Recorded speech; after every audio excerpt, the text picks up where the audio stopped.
Welcome back to Fireplace Story. I'm Mrs. Charlotte and I look forward to sharing this book with you from our home to yours. Today we're going to be reading Lasso the Moon, written by Amanda Mireles and illustrated by Sasha Masharova.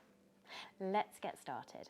If you'd like a copy of this book, please have a look in the description below. Lasso the Moon. Max was dressed in her favourite pyjamas, ready to read her bedtime stories and be tucked in for the night. Her mother always left Max's curtains open, so the soft glow of the moon would soothe her to sleep. Max was afraid of the dark. No matter how many night lights there were in her room, she loved having the moon as her special nightlight. Nothing else made her feel quite as safe.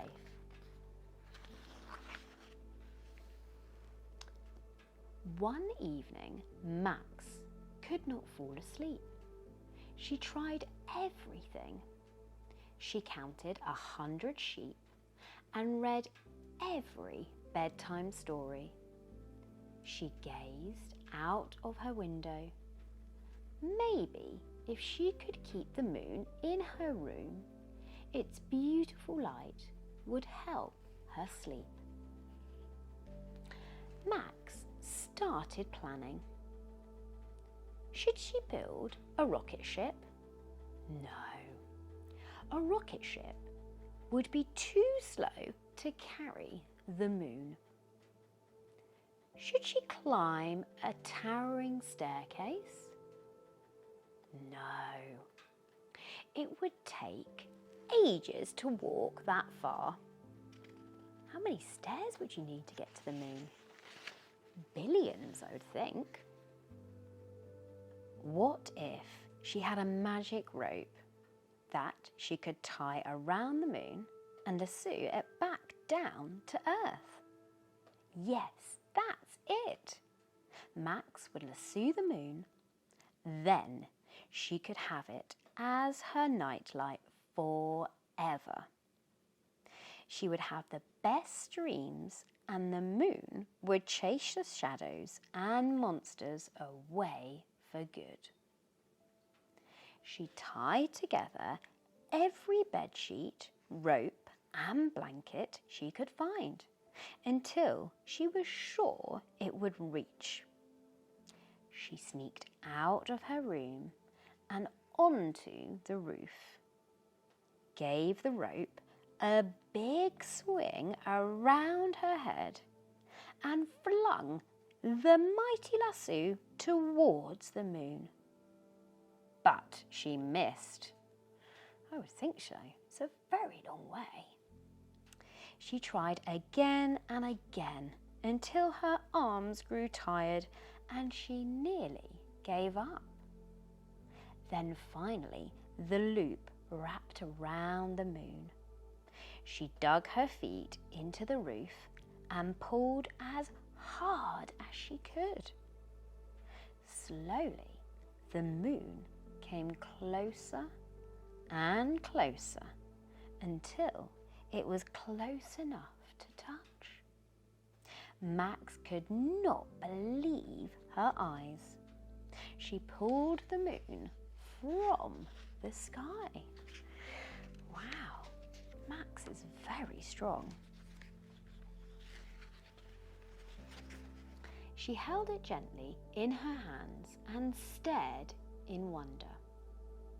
Her smile turned to a frown. The moon had lost its glow.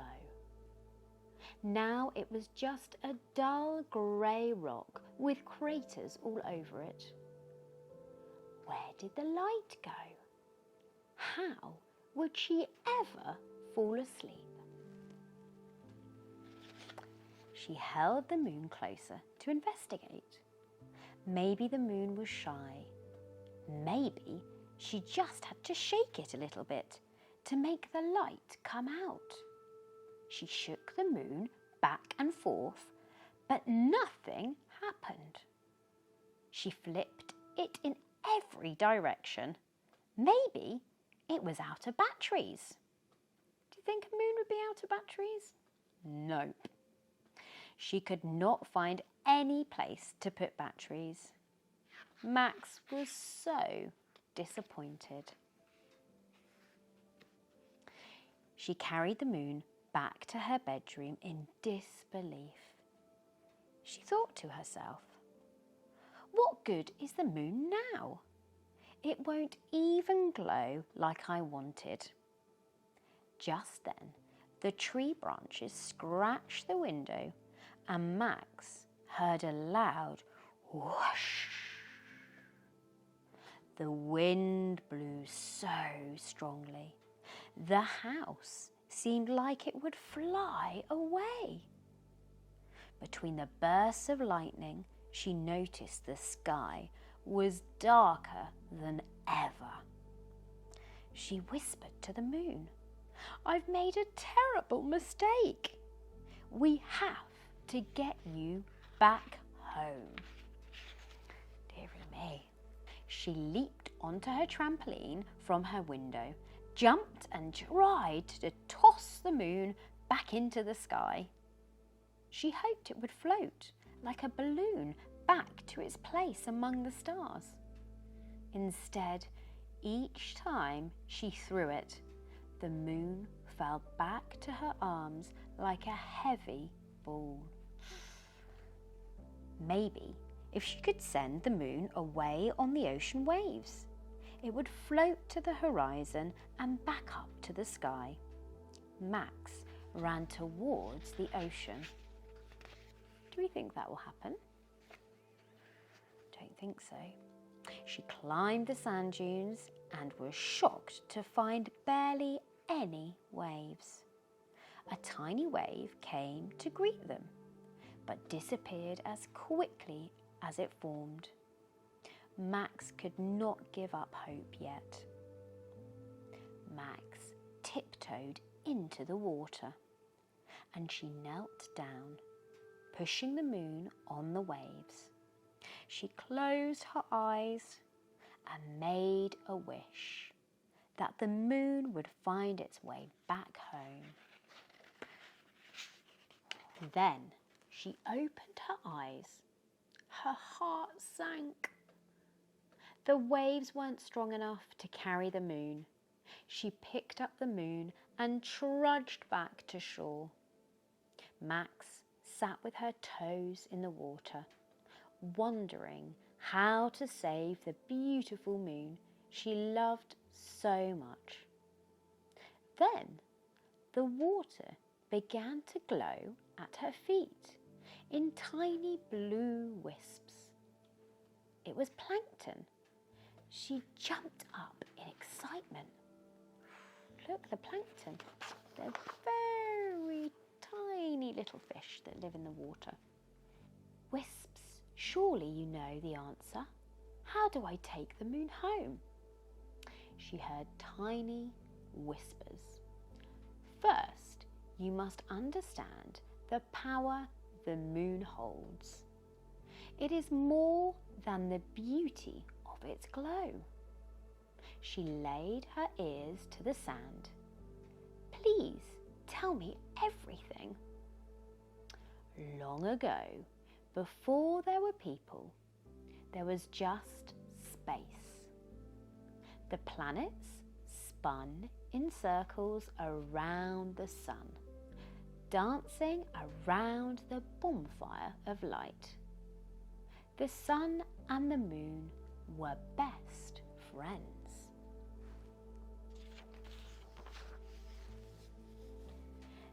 They made a deal for their friend the Earth.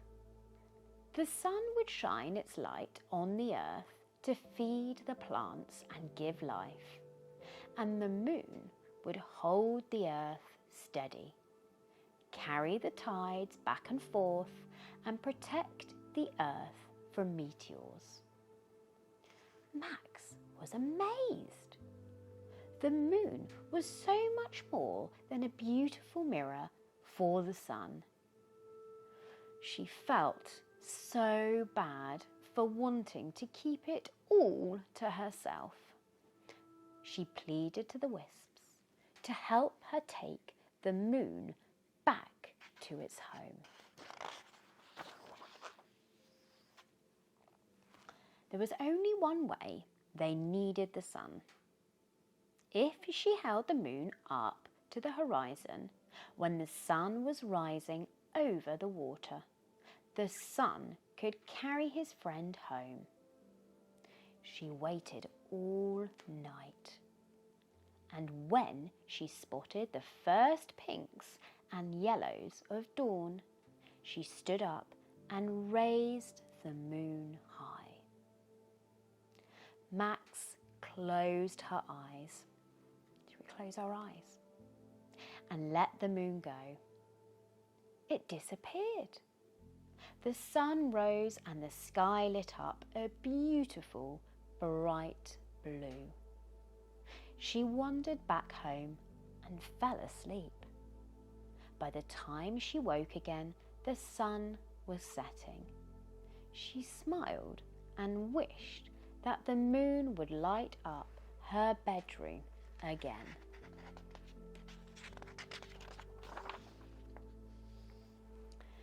Just as she finished the last fairy tale, her mother kissed her forehead and tucked Max in. She clicked off the lamp beside her bed, and that's when Max saw it. A beautiful white orb was glowing in the night sky, right where it belonged. And luckily, the moon came back to the sky. It was a lovely little book about learning a bit about the moon and how it works with the sun and how it also works with our planet Earth. Lasso the moon. What a wonderful story. If you like this book, please give us a thumbs up and do subscribe. It helps us create more videos just like this. From our home to yours. Until next time. Bye-bye.